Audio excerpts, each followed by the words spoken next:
ಗರ್ಭಿಣಿ ಬಾಣಂತಿಯರಿಗೆ ಕಿಶೋರಿಯರಿಗೆ ಜಾಗೃತಿ ಮೂಡಿಸುವಂತಹ ಕೆಲಸವನ್ನ ಮಕ್ಕಳಿಗೆ ಪೋಷಣೆಯುಕ್ತ ಮಾಹಿತಿ ಸೇರಿದಂತೆ ಇನ್ನಿತರ ಮಾಹಿತಿ ನೀಡಿದಾಗ ಉತ್ತಮ ಸಮಾಜ ಉತ್ತಮ ಆರೋಗ್ಯವನ್ನ ನೀಡಬಹುದಾಗಿದೆ ಎಂದು ಕೂಡಮಂಗಳೂರು ಗ್ರಾಮ ಪಂಚಾಯಿತಿ ಅಧ್ಯಕ್ಷ ಭಾಸ್ಕರ್ ನಾಯಕ್ ತಿಳಿಸಿದರು. ಕೂಡಮಂಗಳೂರು ಗ್ರಾಮ ಪಂಚಾಯಿತಿ ವ್ಯಾಪ್ತಿಯ ವಿಜಯನಗರ ಅಂಗನವಾಡಿ ಕೇಂದ್ರದಲ್ಲಿ ಪೋಷಣ್ ಮಾಸಾಚರಣೆ ಆಹಾರ ಮಹತ್ವದ ಬಗ್ಗೆ ವಿಜಯನಗರ ಅಂಗನವಾಡಿ ಕೇಂದ್ರದಲ್ಲಿ ಕಾರ್ಯಕ್ರಮವನ್ನು ಉದ್ಘಾಟಿಸಿ ನಂತರ ಭಾಸ್ಕರ್ ನಾಯಕ್ ಮಾತನಾಡಿ, ಅಂಗನವಾಡಿ ಕೇಂದ್ರಗಳು ಇಡೀ ಗ್ರಾಮದ ದಾರಿದೀಪ ಮಾಡಲು ತಮ್ಮೆಲ್ಲರಿಗೂ ಅವಕಾಶವಿದ್ದು, ಸರ್ಕಾರ ನೀಡುವಂತಹ ಎಲ್ಲ ಯೋಜನೆಗಳನ್ನು ಜನರಿಗೆ ತಲುಪಿಸುವಂತಹ ಕೆಲಸ ಮಾಡಿದಾಗ ಖಂಡಿತವಾಗಿಯೂ ಗ್ರಾಮಗಳು ಅಭಿವೃದ್ಧಿಯತ್ತ ಸಾಗುತ್ತವೆ. 0 ಇಂದ 8 ವರ್ಷದ ಒಳಗಿನ ಮಕ್ಕಳಿಗೆ ಪೌಷ್ಟಿಕ ಆಹಾರ ಅವರ ಬೆಳವಣಿಗೆ ಬಹಳ ಮುಖ್ಯ. ತಳಮಟ್ಟದಲ್ಲಿ ಕೆಲಸ ಮಾಡುವಂತಹ ಅಂಗನವಾಡಿ ಕಾರ್ಯಕರ್ತರು ಇಡೀ ಗ್ರಾಮದಲ್ಲಿರುವಂತಹ ಅನಾರೋಗ್ಯ, ಅಪೌಷ್ಟಿಕತೆ, ಸ್ವಚ್ಛತೆ, ಶಿಕ್ಷಣ ಸೇರಿದಂತೆ ಇವೆಲ್ಲವನ್ನ ಸಹ ಸರಿಪಡಿಸುವಂತಹ ಶಕ್ತಿ ತಮಗಿದೆ ಎಂದು ಕೂಡಮಂಗಳೂರು ಗ್ರಾಮ ಪಂಚಾಯಿತಿ ಅಧ್ಯಕ್ಷ ಭಾಸ್ಕರ್ ನಾಯಕ್ ತಿಳಿಸಿದರು. ಏನೆಲ್ಲ ಹಲವಾರು ಕಾರ್ಯಕ್ರಮಗಳನ್ನ ಸರ್ಕಾರ, ಯಾವುದೇ ಸರ್ಕಾರ ಬರಲಿ, ಹೊಸ ಕಾರ್ಯಕ್ರಮಗಳನ್ನ ಕೊಡ್ತಾ ಇದೆ. ನಮ್ಮ ದುರದೃಷ್ಟ ಏನಂತ ಹೇಳಿದ್ರೆ, ಆ ಕಾರ್ಯಕ್ರಮನ ಜನ ತಗೊಳ್ಳಿ ಅಂತ ಅದಕ್ಕೊಂದು ಕಾರ್ಯಕ್ರಮಗಳನ್ನ ಮಾಡ್ತಾ ಇದೆ ಸರ್ಕಾರ. ಯಾಕಂತ ಹೇಳಿದ್ರೆ, ಕಾರ್ಯಕ್ರಮನ ಕೊಡ್ತಾ ಇದೀವಿ, ನೀವು ಸದುಪಯೋಗ ಪಡ್ಕೋತಾ ಇಲ್ಲ ಅಂತ ಹೇಳಿ ಅವೇರ್ನೆಸ್ ಮಾಡ್ಬೇಕು ಅನ್ನೋ ಕಾರ್ಯಕ್ರಮವನ್ನು ಕೂಡ ಜೊತೆಯಲ್ಲೇ ಮಾಡ್ಬೇಕಾದಂತ ಅವಶ್ಯಕತೆ ಬಂದ್ಬಿಟ್ಟಿದೆ.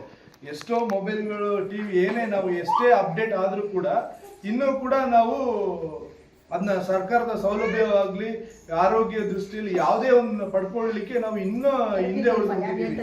ಏನು ಈ ಟೇಬಲ್ ಅಲ್ಲಿ ಜೋಡಿಸಿದ್ದಾರೆ, ಇದು ಯಾವುದು ಕೂಡ ಹೊರಗಡೆಯಿಂದ ಏನು ತಂದಿದಂತದಲ್ಲ.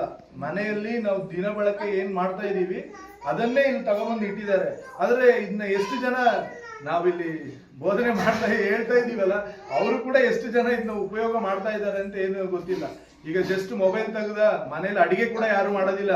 ಮೊಬೈಲ್ ಸ್ವಿಗ್ಗಿ ಅದು ಇದು ಅಂತ ಬಂದ್ಬಿಟ್ಟಿದೆ. ಇಷ್ಟು ದಿವಸ ನಮ್ಮ ಕುಶಾಲರಾಗಿದ್ದಿಲ್ಲ, ಈಗ ಅದು ಬಂದ್ಬಿಟ್ಟಿದೆ. ಎಲ್ಲ ಮೊಬೈಲ್ ಅಲ್ಲಿ 1 ನಿಮಿಷ ಫಾಸ್ಟ್ ಫುಡ್ ಬುಕ್ ಮಾಡ್ದ, ಬಂದ ಒಂದು ಅರ್ಧ ಗಂಟೆ ಕಾಲ್ ಗಂಟೆಲಿ ಬಂದು ತಲುಪಿಸ್ಬಿಡ್ತಾರೆ.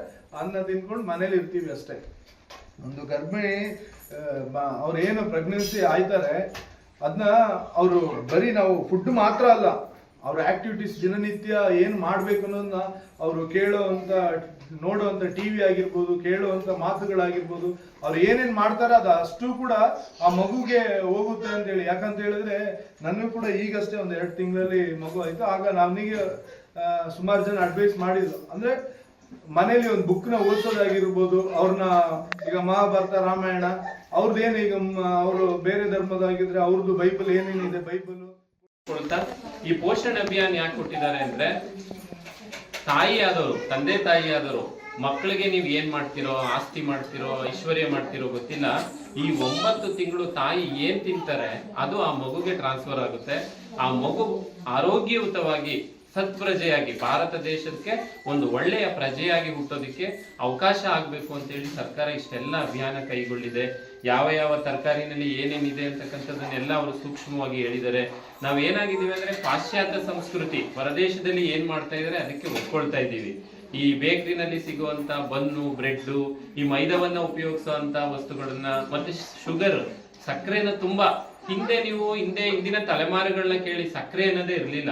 ಬೆಲ್ಲನ ಉಪಯೋಗಿಸ್ಕೊತಾ ಇದ್ರು. ಈಗ ಹೊಸದಾಗಿ ಮಾಡರ್ನೈಸ್ ಆಗಿ ಸಕ್ಕರೆ ಬಂದ್ಬಿಟ್ಟಿದೆ. ಸಕ್ಕರೆ ತಿಂದು ಸಕ್ಕರೆ ಕಾಯಿಲೆ ಅಂತವರು ಜಾಸ್ತಿ ಆಗ್ತಾ ಇದ್ದಾರೆ. ಈಗ ನಾವು ಮನೆಯಲ್ಲಿ ಯಾವಾಗ್ಲೂ ನಾನ್ ವೆಜ್, ಹಿಂದೆ ಎಲ್ಲ ಹಬ್ಬ ಅಥವಾ ಹುಣ್ಮೆಗಳಲ್ಲಿ ಮಾಡ್ತಾ ಇದ್ರು, ಎಲ್ಲಾ ಕಡೆನೂ ಅಷ್ಟೇ. ಆದ್ರೆ ಈಗ ಎವ್ರಿ ವೀಕ್ ಅಲ್ಲ, 3 days once ಅಥವಾ 2 days ಎವ್ರಿ ಡೇನೂ ಆಗೋಗಿದೆ, ಪ್ರತಿ ದಿನನೂ ಆಗೋಗಿದೆ.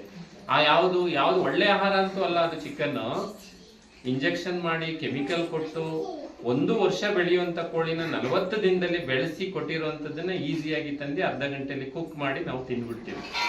ನಮ್ ದೇಹ ಅದನ್ನ ಅರಗಿಸ್ಕೊಂಡು ಅದು ಯಾವ ಲೆವೆಲ್ಗೆ ಹೋಗ್ತಾ ಇದೆ. ಈಗೆಲ್ಲ ಹೇಳ್ತಾ ಇರ್ತಾರೆ, ಹೆಣ್ಣು ಮಕ್ಕಳೆಲ್ಲ ಬೇಗ ಋತುಮತಿ ಆಗ್ತಾರೆ ಇದನ್ನ ಉಪಯೋಗಿಸೋದ್ರಿಂದ.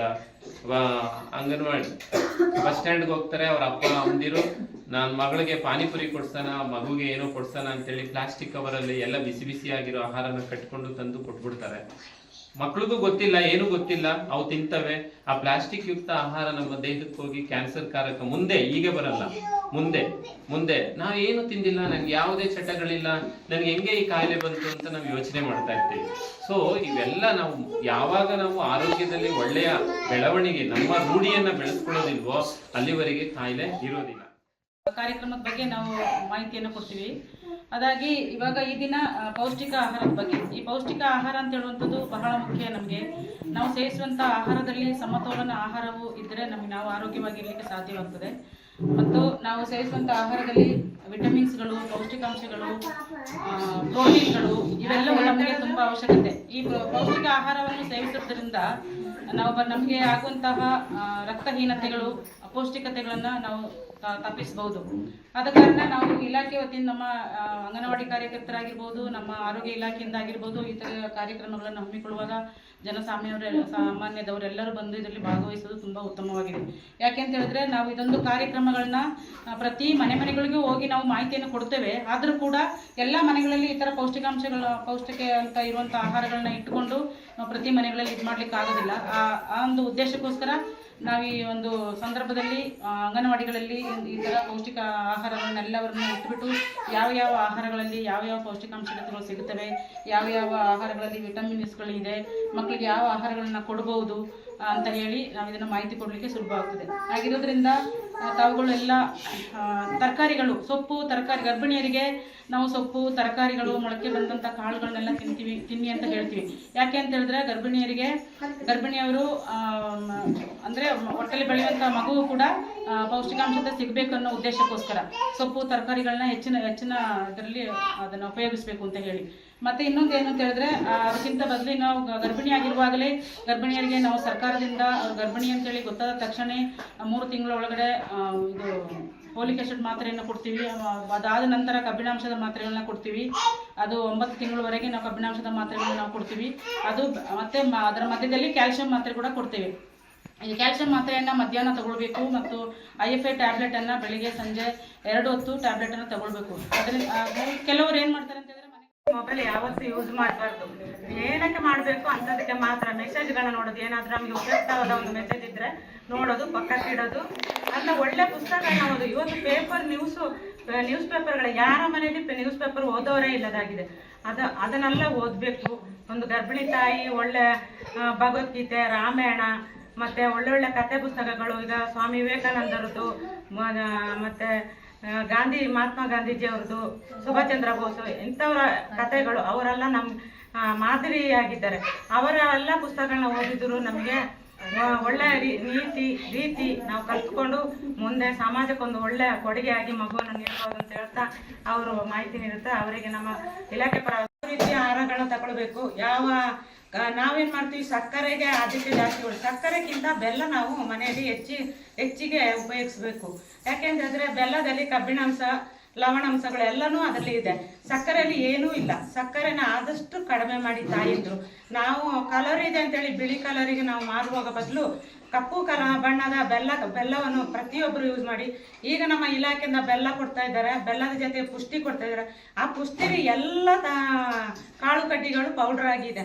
ಆದರೆ ಅದು ಫ್ರೀಯಾಗಿ ನಾವು ಕೊಡ್ತಾ ಇದೀವಿ ಅಂತೇಳಿ ಅದರ ಮೌಲ್ಯನ ಯಾರು ಇದು ಮಾಡ್ತಾ ಇಲ್ಲ. ಯಾಕೆಂದ್ರೆ ದಯವಿಟ್ಟು ಆ ಪೌಡ್ರನ್ನ ತಗೊಂಡೋಗಿ ಕೋಳಿ, ಹಂದಿ, ದನ ಅದಕ್ಕೆಲ್ಲ ಕೊಡೋ ಬದಲು ಅದನ್ನು ಮನೆಯಲ್ಲಿ ಜಾಲಿಸಿ ಅದನ್ನು ಗಂಜಿ ಟೈಪು, ರೊಟ್ಟಿ ಟೈಪು, ಮುದ್ದೆ ಟೈಪು, ಯಾವ ಐಟಮ್ ನಾವು ಮಾಡ್ತೀವಿ ಮನೇಲಿ ಅಕ್ಕಿಯಲ್ಲಿ ಅದೇ ರೀತಿ ಅದನ್ನು ಸಮೇತ ಉಪಯೋಗಿಸಿ ಮಗುವಿಗೆ ಕೊಡ್ಬೋದು, ನಾವು ತಿನ್ಬೋದು. ಅದನ್ನು ಹುಳಗಟ್ಟೋವರೆಗೆ ಮನೇಲಿ ಇಟ್ಕೊಂಡು ಮತ್ತೆ ಬಿಸಾಡೋ ಬದಲು ಪ್ರತಿಯೊಬ್ಬರು ಅದನ್ನು ಉಪಯೋಗಿಸಿ ಅಂತ ನಾನು ಕೇಳ್ಕೊಳ್ತೀನಿ. ಮತ್ತು ಹಾಲು ಪೌಡ್ರು ಅಷ್ಟೇ, ಅದನ್ನು ಓಪನ್ ಮಾಡಿದ್ಮೇಲೆ ಒಂದು ಡಬ್ಬಿಗೆ ತುಂಬಿಟ್ಕೋಬೇಕು. ನಾವು ಕೆಲವರು ಏನು ಮಾಡ್ತಾರೆ, ಅದನ್ನು ಓಪನ್ ಮಾಡಿಬಿಟ್ಟು ಮೂಲೆಯಲ್ಲಿ ಹಾಗೇನೆ ಇಟ್ಟುಬಿಟ್ಟು ನೀವು ಕೊಟ್ಟ ಪೌಡ್ರು ಚೆನ್ನಾಗಿಲ್ಲ, ನಿಮ್ಮ ಇಲಾಖೆಯಲ್ಲಿ ನೀಡಿದ ಪೌಡ್ರು ಚೆನ್ನಾಗಿಲ್ಲ ಅಂತ ಹೇಳ್ತಾರೆ. ಹಾಗೆ ಇಲ್ಲ, ಅದು ಚೆನ್ನಾಗೇ ಈಗ ಎಲ್ಲ ಕ್ವಾಲಿಟಿಯಲ್ಲಿ ಚೆನ್ನಾಗಿ ಬರ್ತಾ ಉಂಟು. ಅದನ್ನು ನಾವು ಶೇಖರಣೆ ಮಾಡಿ ಇಟ್ಟುಕೊಳ್ಳೋದ್ರಲ್ಲಿ ಅದು ಇರೋದು. ಎಲ್ಲ ಡಬ್ಬಿಯಲ್ಲಿ ತುಂಬಿ ಚೆನ್ನಾಗಿ ಇಟ್ಕೊಳ್ಳಿ. ಅಕ್ಕಿ ಅಷ್ಟೇ, ಕಾಳುಗಳು ಅಷ್ಟೇ, ಮತ್ತು ಗೋಧಿ ತಾರಿ ಕೊಡ್ತಾ ಇದ್ದಾರೆ. ನಾವು ಅಂಗನವಾಡಿಯಲ್ಲಿ